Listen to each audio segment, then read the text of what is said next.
Hindi ko inakalang ang simpleng lakad naming magkakaibigan ay hahantong sa isang karanasang babago sa pananaw ko sa mundo at sa kung ano ang totoo. Noon ay isa lang itong alok mula sa matalik naming kaibigan na si Joanna. Guys, tara sa probinsya namin. Tahimik, malayo sa ingay ng syudad. Saglit lang, weekend lang. Chill lang. Apat kami noon, ako, si Joanna, si Renz, at si Miko. Lahat kami ipagod sa trabaho, stress sa buhay Maynila, kaya nang marinig naming may lugar kung saan walang signal, walang internet, at puro kalikasan. Hindi na kami nagdalawang isip.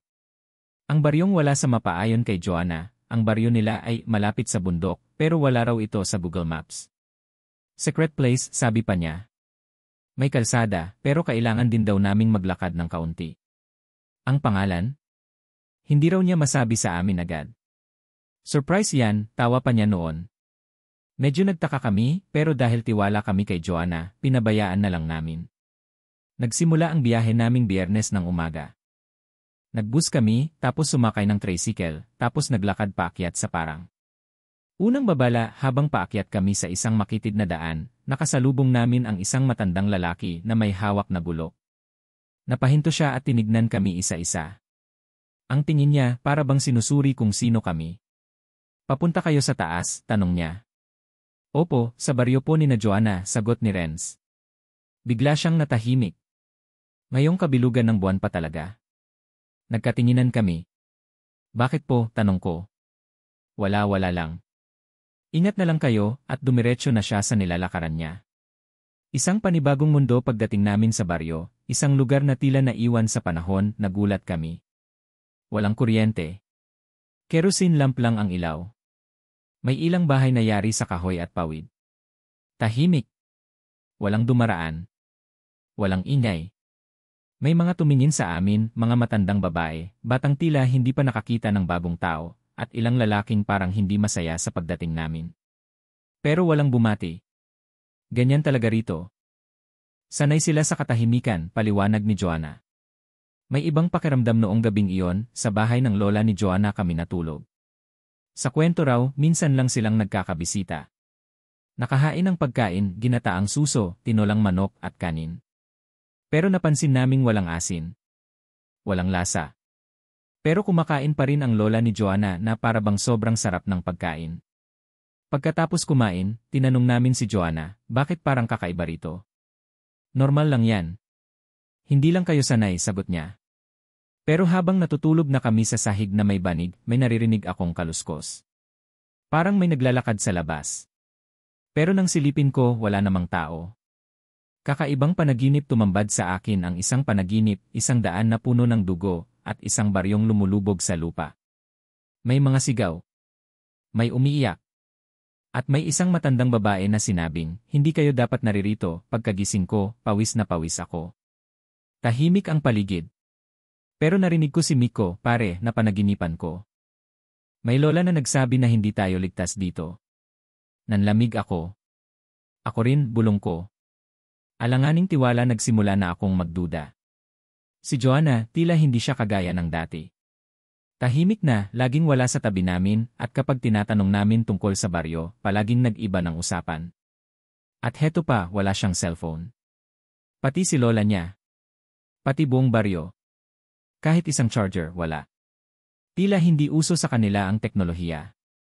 Naglalakad na anino bago kami matulog muli kinagabihan, nakita namin mula sa bintana ang isang anino sa labas, parang taong nakayuko. Biglang naglakad. Pero ang paa niya ay hindi normal.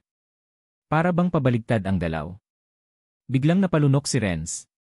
Hindi to normal, tol, kwento ng matandang babae kinabukasan. Habang nagpapahinga kami sa ilalim ng puno, may lumapit na matandang babae. Boses pa lang, kilabot na, ngayong gabi darating na sila. Pagkabilugan ng buwan, bumabalik ang lumang anyo ng baryong ito. Anong ibig niyong sabihin? Tanong ni Miko. Ngumiti lang siya at sabay sabing, hindi lahat ng tao rito ay tao. Pagkatapos naming makausap ang matandang babae, naging mas mabigat ang pakiramdam ko. Tahimik ang paligid, pero hindi ito yung tipong nakaka-relax. Tahimik na tila may pinipigil. Tahimik na parang may nakatingin. Napatingin ako kay Miko. Nakakunot na ang noo niya. Si Renz naman ay parang hindi na mapakali. Tara na lang kaya pauwi bukas, bulong niya. Pero bago pa kami makasagot, dumating si Joanna. Halina kayo, may handaan. Nagulat kami. Sa gitna ng plaza ng baryo, may mahabang mesa na puno ng pagkain. Tila pista. May inihaw na baboy, tinola, suman at mga prutas. Lahat ng taga-baryo nandoon, nakaputi silang lahat. Tahimik silang kumakain. Walang maingay. Wala ring bata. Kailan pa ito pinlano, tanong ko kay Joanna. Taunan to, tuwing kabilugan ng buwan. Para sa mga panauhin, sagot niya sabay ngiti. Pero ang ngiti niya, kakaiba, tila may laman. Ang katahimikan ng handaan habang kumakain kami, napansin namin na may kakaiba sa pagkain, masyadong matamis ang kanin, masyadong malansa ang isda. Pero ang mga taga-baryo masigla kong kumain. Para bang gutom na gutom. Tapos, habang tumitingin-tingin ako, napansin kong may ilang taga-baryo na walang anino. Kahit may ilawan sa gitna, at kitang-kita ang anino namin sa lupa, sila wala. Guys, tingnan nyo yung mga anino nila, bulong ko. Nagkatinginan kami ni Renz. Si Miko halos mapalunok. Basta, wala nga, lihim sa likod ng ngiti matapos ang handaan, nagsimula ng mag-uwian ang mga tao. Pero hindi sa kani-kanilang bahay. Lahat sila pumasok sa isang malaking bahay sa dulo ng baryo, isang luma at abandonadong gusali na may lumang kampana sa itaas. Ba't lahat sila nandoon? Tanong ni Miko. Doon sila natutulog pag pista, sagot ni Joanna. Lahat kayo sa bahay ni Lola matutulog. Ngunit nang makatulog na si Lola sa duyan, si Joanna ay umalis. Sumunod kami. Nakita naming pumasok siya sa parehong gusali kasama ang ibang taga-baryo. Sinundan namin mula sa di kalayuan. Ang ritual sa loob, mula sa basag na bintana, nakita namin ang ginagawa nila. Nakapalibot sila sa isang bilog na may pulang alikabok. Sa gitna, may isang manok na itim na nakatali. Bigla nilang pinutol ang leg nito, sabay-sabay silang nagdasal sa wikang hindi namin maintindihan. Maya-maya, isa-isang humawak ng dugo ng manok at pinahid sa noo. Si Joanna, kasama nila. Bumalik ang alaala, bigla kong naalala ang sinabi ng matandang babae kaninang umaga, hindi lahat ng tao rito ay tao. Nanlaki ang mata ni Renz. Aswang ba sila? Hindi ko alam, sagot ko. Pero kailangan na nating umalis. Ang di pagkakaintindihan pagbalik namin sa bahay ni Lola, nakaupo siya sa madilim na sulok. Anong ginagawa niyo roon? Tanong niya ng mariin. Naglakad-lakad lang po, palusot ni Miko. Pero hindi na kami pinatulog ni Lola. Magtago kayo. Magkukulong tayo. Huwag kayong lalabas kahit anong mangyari. Bakit po? Tanong ko. Ngayong gabi, babalik sila. Ang udyok ng kabilugan habang sumisilip kami sa maliit na bintana, nakita naming nagsimulang magliwanag ang buwan. Sobrang bilog. Sobrang puti. At habang tumatama ang sinag nito sa baryo, may nangyayaring kakaiba. Ang mga taong nasa plaza, nagbabago ang anyo. May isa na humaba ang leg. May isa na lumaki ang tenga at lumabas ang mahabang dila. Isa ay nagkaroon ng balahibo sa buong katawan. Mga nilalang na kilala lang namin sa alamat, mga aswang. Ang unang atake bigla, may malalakas na yabag sa labas ng bahay ni Lola. Thump. Thump. Thump. Parang may sumisipa sa pinto. Sigaw ni Lola, huwag kayong lilingon. Huwag kayong lalabas. Pero si Renz lumapit sa bintana. At sa sandaling iyon, isang itim na nilalang ang lumitaw at sinunggaban siya. Nahila siya palabas sa bintana. Sumigaw kami. Sinubukan naming habulin pero napigilan kami ni Lola. Wala na siya. Kinukuha nila ang mga hindi taga rito. Lalo na kung may dugo silang hinahanap.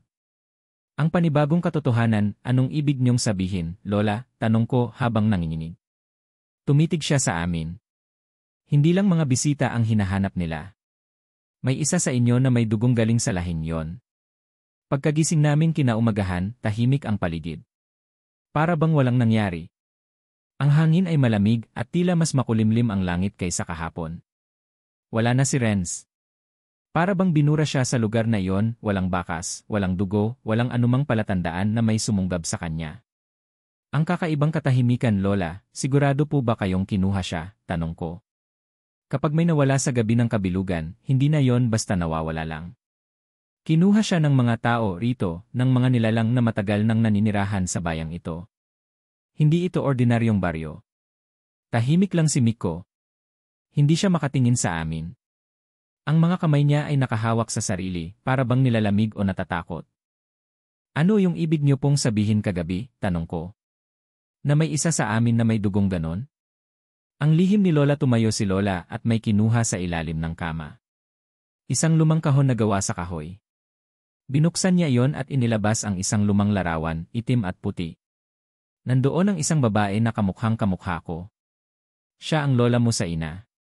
Ipinanganak siya rito. Ngunit dinala siya palabas ng baryo nang malaman ng kanyang ina ang sikreto ng lugar na ito. Inilihim ang kanyang lahi. Pero hindi mo maitatago ang dugo. Lalo na kung gabi ng kabilugan. Nanlaki ang mata ko. Anong ibig sabihin niyo? Ako? Tumango si Lola. Kaya't di ako nagdalawang isip nang nalaman kong napapadpad kayo rito. Alam kong babalikan nila kayo. Ang multong gabay lumabas kami upang hanapin si Renz. Binalikan namin ang gusali kung saan nagtipon ang mga taga-baryo kagabi, ngunit sarado na ito. Nakasarado ang lahat ng pinto, ang bintana ay may takip na kahoy. Wala nang ritual. Wala nang bakas ng dugo o ng itim na manok. Para bang panaginip lang lahat. Habang palakad kami pabalik, may narinig kaming boses. Tulong-tulong napatingin kami sa palayan sa tabi ng daan. Wala naman kaming nakikita. Ngunit paulit-ulit ang boses. Tulong. Miko, tulungan niyo ako, Renz. Tumakbo kami sa palayan, pero sa gitna nito ay isang anino ang mabilis na gumapang sa lupa. Napalundag kami sa takot. Lumabas si Joanna. Nakasuot siya ng kulay abo at hawak ang isang maliit na lampara. Hindi lahat ng tinig ay dapat mong sundan, sabi niya.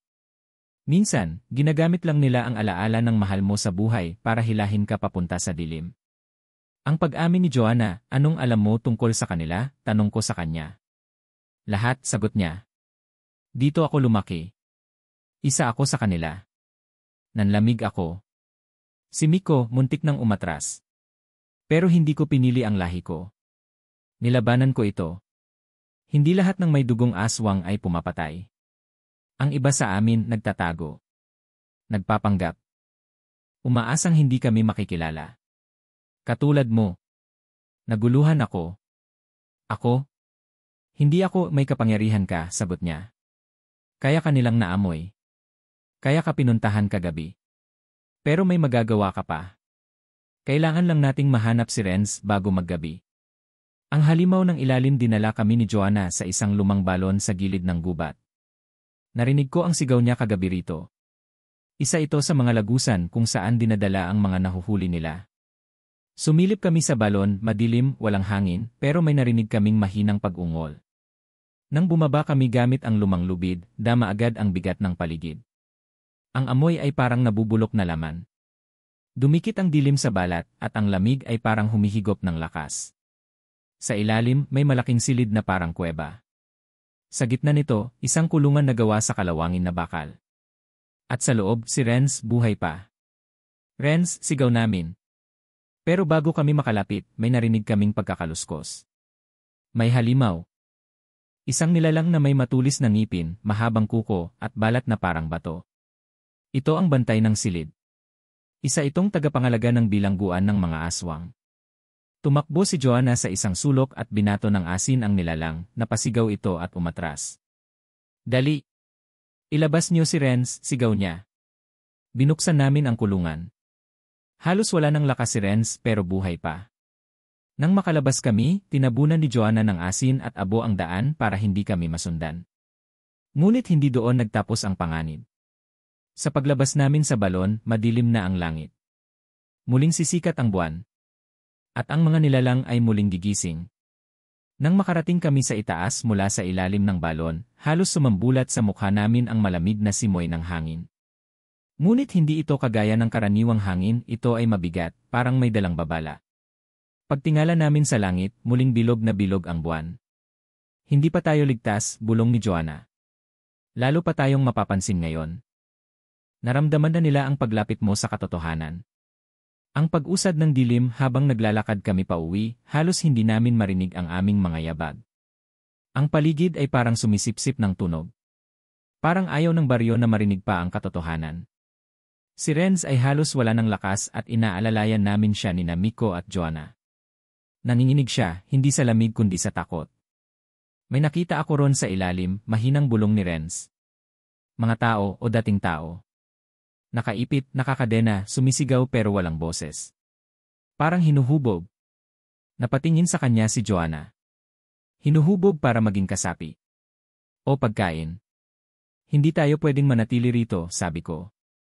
Kailangan nating makaalis bago tuluyang maghigpit ang buong baryo. Pagbalik sa bahay ni Lola pagkarating sa bahay, agad kaming sinalubong ni Lola. Ang hula ay nagsimula na, anya.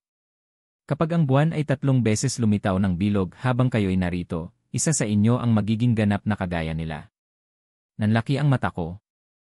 Ano pong ibig sabihin? May dugong aswang sa isa sa inyo. Hindi lang basta kaalaman kundi pamana. At sa bawat pag-ikot ng buwan, lalong tumitibay ang tawag ng dugo. Tahimik si Miko. Tila may iniisip na malalim. Tumitig siya sa akin at si Joanna. Paano kung si Era nga yon? Napalingon silang lahat sa akin. Hindi ko alam kung totoo yang sinasabi nyo, sagot ko. Pero kahit anong dugo pa ang nananalaytay sa akin, hindi ako isa sa kanila. Ang panaginip ng gabing iyon, hindi kami mapakali. Nagpasya kaming magpahinga muna, pero bago pa kami nakatulog na agad ako sa sobrang pagod. Doon sa panaginip ko, nasa gitna ako ng kabubatan. May apoy sa paligid at mga nilalang na nakapila, tila nag-aalay ng buhay. Sa gitna ay may malaking nilalang, may mga mata na puro puti at balat na parang sinunog. Era, bulong nito. Ikaw ang susunod. Napabalikwas ako sa gulat. Basang-basa ang noo ko sa pawis. Nang tumingin ako sa paligid, wala na si Miko. Ang pagtakas ni Miko, Era. Si Miko wala na sa loob ng bahay, sigaw ni Joanna. Agad kaming lumabas. Sa di kalayuan, may nakita kaming anino na tumatakbo papunta sa kakahuyan. Sumunod kami, at habang papalapit kami, nakita naming si Miko ay hawak-hawak ng 2 nilalang, mga itim ang mata, maputla, at may mga kuko na parang bakal. Bitawan niyo siya, sigaw ko. Ngunit imbes na tumigil, lalo silang bumilis. Si Joanna ay agad humugot ng itak na balot sa asin at biglang sinugod ang mga nilalang. Isang mabilis na hiwa, at ang isa sa mga halimaw ay nagsimulang umusok ang balat at sumigaw sa sakit. Hindi sila matatalo sa lakas lang, sabi ni Joanna. Kailangan natin ng liwanag. Ang lihim ng liwanag mula sa isang bulsa, inabot ni Lola ang isang maliit na garapon na may asul na likido. Ito ay pinagsamang dugo ng manok, abo ng nuno, at luha ng bampira.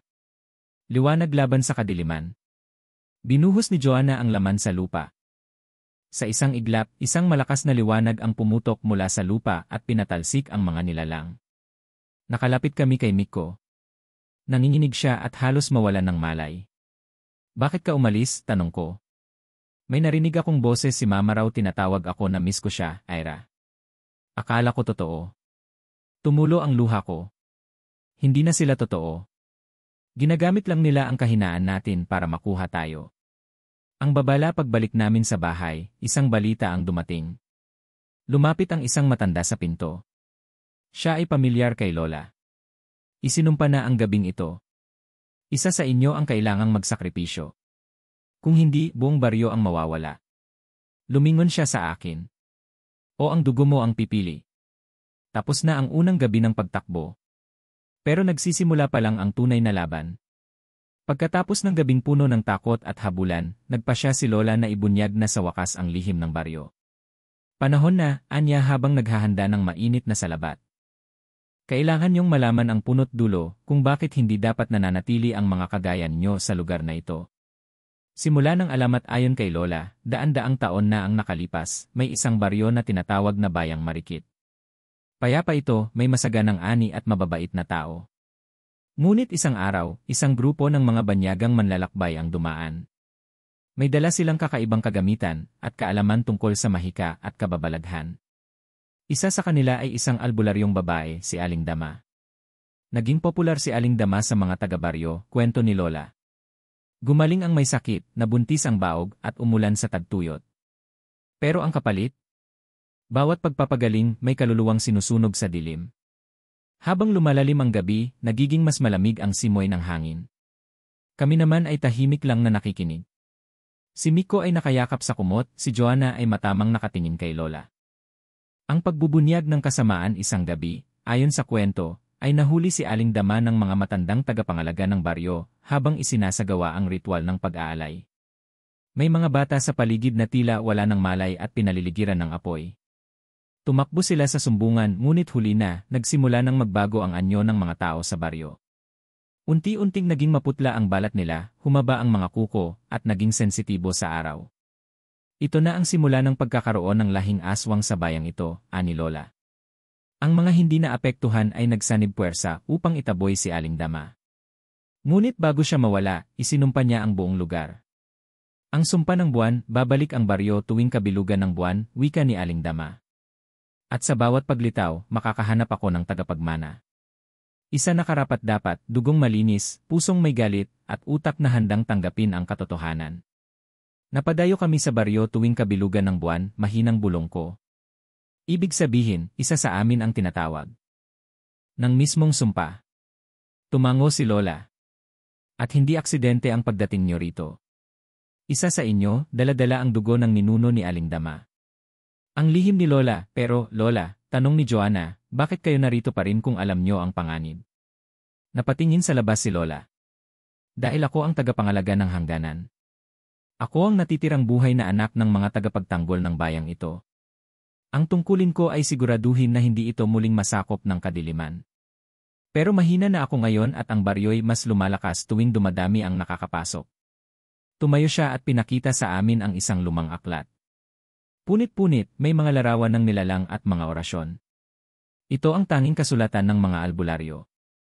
At Ira, hawak mo ang susi. Nagulat ako. Ako? Tumango si Lola. Ang pendant na iniwan ng nanay mo, iyon ay huling piraso ng lakas ng mga tagapagtanggol. Pero kapag napunta yan sa maling kamay, magiging huling susi sa pagbubukas ng buong impyerno. Pagkakaalaman ng katotohanan, biglang napatingin sa akin si Joanna. Ira, hindi mo pa sinasabi kung anong laman ng pendant mo. Lagi mong suot pero ayaw mong ipakita. Napilitan akong tanggalin iyon sa leg at buksan. Sa loob, may maliit na papel na nagsasabing, Ira, kung binabasa mo to, baka dumating na ang panahon. Alalahanin mo, ang liwanag ay nasa loob mo, pero may dilim kang kailangang pigilan. Mama, tumulo ang luha ko. Hindi ko inakalang ang pendant na akala ko'y ordinaryo lang ay bahagi pala ng 100 taong lihim. Ang bagong pagpapasya, may 2 pagpipilian, ani Lola. Iwan ang baryo bago ang susunod na kabilugan, o tapusin ang sumpa sa loob ng baryo sa mismong gabi ng 3 buwan. Kung aalis tayo, baka sundan tayo ng sumpa, ani Miko. Pero kung mananatili tayo, dagdag ni Joanna, baka hindi na tayo makalabas. Napatingin silang lahat sa akin. Ano nung desisyon mo, Ira? Tanong ni Lola. Huminga ako ng malalim. Tatapusin natin ito. Hindi lang para sa atin, kundi para sa lahat ng naging biktima ng sumpang ito. Simula ng desisyonan namin ni Lola na harapin ang sumpa, nagsimula rin ang aming matinding paghahanda. 3 araw na lang bago ang kabilugan ng buwan, ang gabi kung kailan muling lilitaw ang baryo, at maaaring maging huling pagkakataon para tapusin ang kasumpa-sumpang kwento ng bayang lumilitaw. Pagpapakilala sa lumang kaalaman, dinala kami ni Lola sa isang lihim na silid sa ilalim ng kanyang bahay. May mga sinaunang kagamitan roon, mga anting-anting, insensong gawa sa dahon ng banaba, at itim na kandila. Nasa gitna ng silid ang isang bilog na altar, nilagyan ng asin at uling na may mga ukit na simbolo. Kailangan niyong matutunan ang 3 bagay, ani Lola, ang pagkilala, pagpigil at pagwasak. 1. Pagkilala sa kalaban. Pinakilala kami ni Lola sa mga anyo ng aswang, manananggal, humihiwalay ang katawan, madalas sa mga buntis at bata ng huhuli. Tik-tik, may matatalas na tenga at dila, mabilis at hindi nakikita sa dilim. Sigbin, mababa, parang aso, pero may pakpak. Mahilig sa dugo ng sanggol. Wakwak, parang paniki, pero may anyong tao, at may kakayahang hipnotismo. Aswang na laganap, pinakadelikado, mukhang normal sa umaga, ngunit nabubuhay sa dugo at takot. Ang bawat nilalang ay may kahinaan, paliwanag ni Lola. Pero lahat sila ay takot sa isa lang, ang lakas ng dalisay na loob. 2. Pagpigil sa lakas ng kadiliman. Dito kami nagsimulang mag-ensayo. Nilagyan kami ni Lola ng banal na langis sa mga pulso at batok. Itinuro niya ang orasyon ng pagsara, isang panalangin na kailangang bigkasin ng buo habang hawak ang pendant. Habang si Miko ay inatasang gumawa ng proteksyong bilog, si Joanna naman ay pinag-aralan ang pagbasa ng mga palatandaan. Natutunan naming basahin ang kilos ng hangin, ang init ng lupa, at ang ugong ng kalikasan. Lahat ay senyales kung may malapit na aswang. Ako naman, bilang tagapagdala ng pendant, ay itinuroan ni Lola kung paano gamitin ang bituing ilaw, isang sinaunang dasal na ginagamit ng mga babaylan para ilantad ang nilalang sa dilim. Pero isang babala, bawat gamit ng liwanag ay may katumbas na kahinaan ng katawan. Bawat sandali ng liwanag, Ira, ay parang sandaling kinukuha rin ang lakas mo. Huwag mo lang itong gagamitin kung hindi kailangan, bilin ni Lola. Paglalabas ng ehid lihim habang lumalalim ang gabi, napansin ni Joanna ang kakaibang ugali ni Miko. Madalas siyang nawawala, palaging tahimik, at minsang nakita naming tila may kausap siya sa salamin. Lola, tanong ko, paano kung isa sa amin ay naapektuhan na? Tumigil si Lola sa ginagawa at tahimik na tumingin kay Miko. May mga aswang na may kakayahang pumasok sa isip. Hindi nila agad-agad kinukuha ang katawan, hinihintay nilang kusang magpasakop ang loob. Isang ritual ng pagtuklas ang isinagawa. Pinaupo si Miko sa loob ng bilog na asin. Sa tapat niya, nilagay ang kanyang anino gamit ang ilaw ng kandila. Kapag gumalaw ang anino sa hindi niya pagkilos, ito'y palatandaan ng impluensyang kadiliman. Tumigil ang lahat nang makitang bahagyang lumalabo ang anino ni Miko. Hindi pa siya kinukuha, sabi ni Lola, pero may nakaambang tumawid. Nagpa siya kaming ilayo muna si Miko sa mga ritual at painumin ng tsaan ng ulasiman, isang halamang pamatay engkanto. Wala kaming tiwala kahit sa isa't isa. Ang aswang, sabi ni Lola, ay hindi lang nananakot, nakikipaglaro sa tiwala. Iyan pagsubok dumating ang gabi ng ikalawang pagsasanay. Pinapunta kami ni Lola sa sementeryo sa likod ng baryo. Dito raw pinagtatagpo ang mga espiritu ng mga babaylan upang sanayin ang mga pinili. Sa gitna ng sementeryo ay may lumang balon. Doon kami pinapaupo. Kung may maririnig kayong boses, huwag sumagot, bilin niya. Ito ang pagsubok kung totoo ang loob nyo. Sa loob ng 10 minuto ng katahimikan, narinig ko ang boses ng aking ina, tumutawag sa pangalan ko. Ira, anak, tulungan mo ako, gusto kong sumagot, pero pinikit ko ang mga mata. Alam kong ito ay panlilin lang. Si Joanna naman ay napaiyak. Kuya, Anya. Nawalan pala siya ng kapatid sa aksidente, at ngayon ay sinusubok ang kanyang emosyon. Si Miko, sa kabilang dako, ay wala nang tinig na naririnig. Tahimik lang, sabi niya. Parang ako ang wala. Dito kami napagtanto, iba-iba ang takot naming kinakaharap. At kung hindi kami buo bilang isa, magiging madali kaming bihagi ng kadiliman. Iyan huling babala bago kami bumalik sa bahay, binigyan kami ni Lola ng tagubilin, huwag lalabas kung walang kasamang proteksyon. Magtulog sa araw, maghanda sa gabi. At huwag, kailanman, aalis sa hangganan ng baryo kapag nagsimula na ang pagdilim ng buwan. Kapag narinig niyo na ang unang iyak ng uwak sa 9:00 ng gabi, simula na ang pagbukas ng daan. Dumating na ang pinakahihintay o dapat sabihin, kinatatakutang gabi.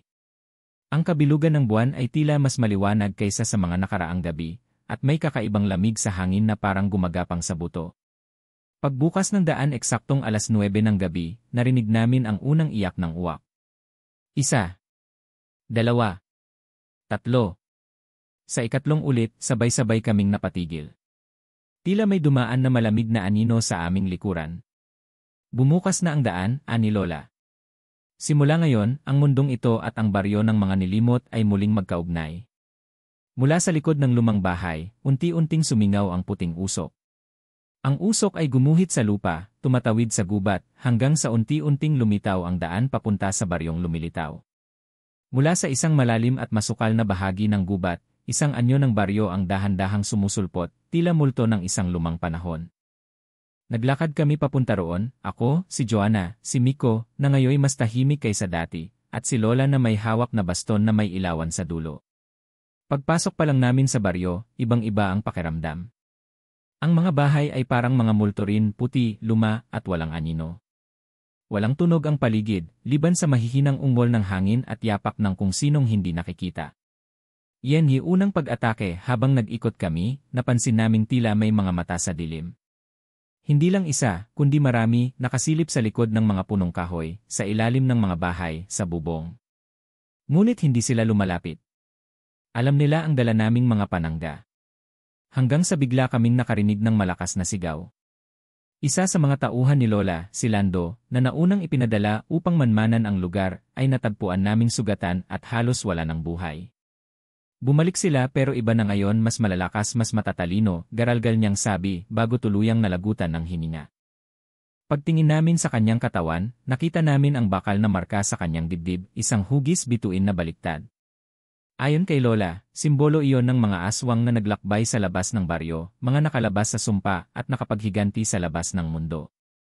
Ang dugo ni Lando ang naging unang dugong nabuhos. Isang paalala na ang gabi ay nagsimula na.